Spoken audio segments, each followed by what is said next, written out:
Assalamualaikum warahmatullahi wabarakatuh. Halo anak-anak, selamat berjumpa di video pembelajaran informatika bersama saya Dedi Ahdiadarjono. Pada kesempatan kali ini saya akan memberikan materi berpikir komputasional dengan submateri proposisi. Selamat menyaksikan.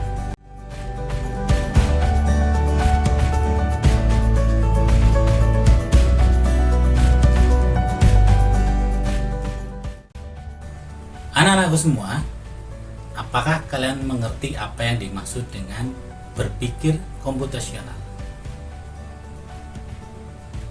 Dalam kehidupan sehari-hari, baik di rumah, di sekolah, ataupun di masyarakat, tidak dipungkiri bahwa kita pasti akan menemukan suatu masalah, di mana kita dituntut harus cepat dapat menyelesaikan masalah tersebut.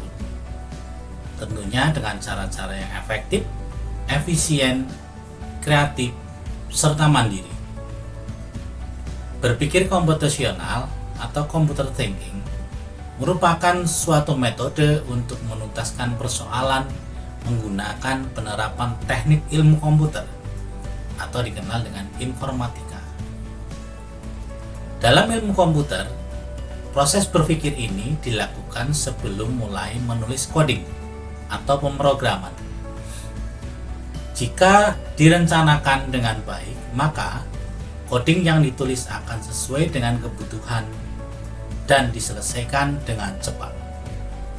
Berpikir komputasional memungkinkan untuk menguraikan suatu masalah menjadi bagian-bagian kecil dan sederhana. Kemudian disusun menjadi suatu langkah-langkah solusi untuk mengatasi suatu masalah. Karakteristik berpikir komputasional adalah sebagai berikut. 1. Berdasarkan konsep bahwa informatika tidak hanya belajar tentang bagaimana cara menulis kode program, tetapi juga diperlukan pemahaman untuk berpikir pada beberapa tingkat abstraksi. 2. Kemampuan dasar yaitu kemampuan yang harus dimiliki oleh setiap orang di era milenial. 3. Berpikir komputasional agar masalah dapat dipecahkan tanpa harus berpikir sebagai komputer.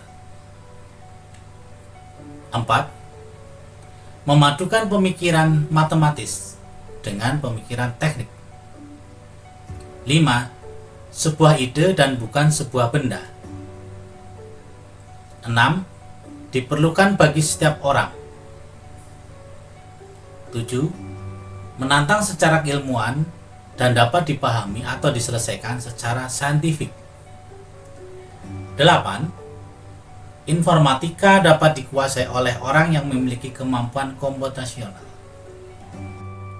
Untuk memahami berpikir komputasional lebih lanjut, mari kita pelajari terlebih dahulu submateri 1 yaitu proposisi.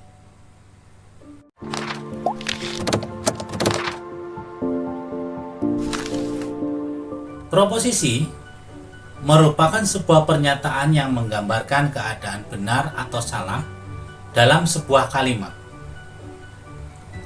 Istilah proposisi biasanya digunakan dalam analisis logika, di mana keadaan dan peristiwa secara umum melibatkan seseorang atau orang yang dirujuk dalam kalimat tersebut.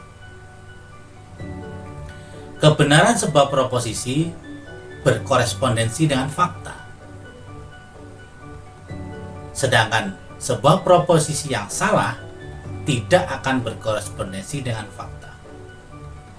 Ada 4 unsur dalam proposisi, yaitu 2 unsur yang merupakan materi pokok proposisi, yaitu subjek dan predikat, dan 2 unsur lainnya hal yang menyertai, yaitu disebut dengan kopula dan kuantor atau kuantifier.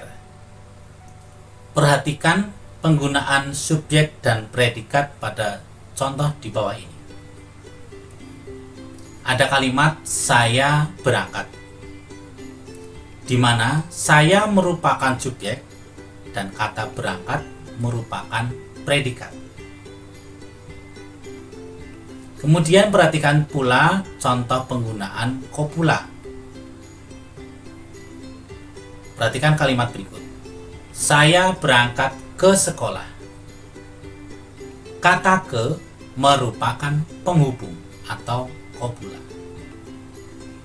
Perhatikan juga penggunaan kuantor atau kuantifier berikut ini. Pada kalimat, saya berangkat ke sekolah mengendarai sepeda. Kata mengendarai merupakan kuantor atau kuantifier. Selanjutnya, perhatikan juga proposisi dalam contoh-contoh berikut ini. Saya akan menyampaikan contoh proposisi tunggal, yaitu saya berangkat ke sekolah. Ini merupakan contoh proposisi tunggal karena terdiri dari satu pernyataan. Contoh berikut lagi. Semarang merupakan ibu kota Provinsi Jawa Tengah. Kalimat tersebut merupakan proposisi tunggal dan bernilai benar karena ibu kota Jawa Tengah memang Semarang. Selanjutnya perhatikan juga contoh kalimat proposisi di bawah ini. Proposisi berikut ini adalah termasuk proposisi jenis majemuk, di mana proposisi majemuk ada kalimat yang merupakan anteseden atau pernyataan dan kalimat yang masuk menjadi konsekuen atau kesimpulan. Contohnya adalah sebagai berikut.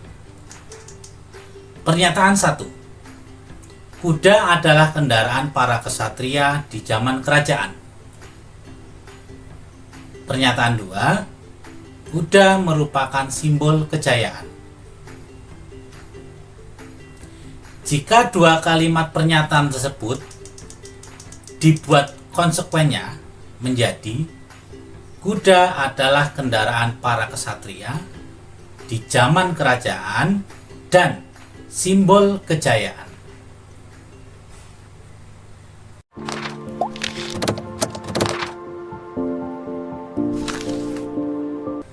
Demikian pembahasan materi dalam video pembelajaran informatika kali ini tentang berpikir komputasional dengan submateri proposisi.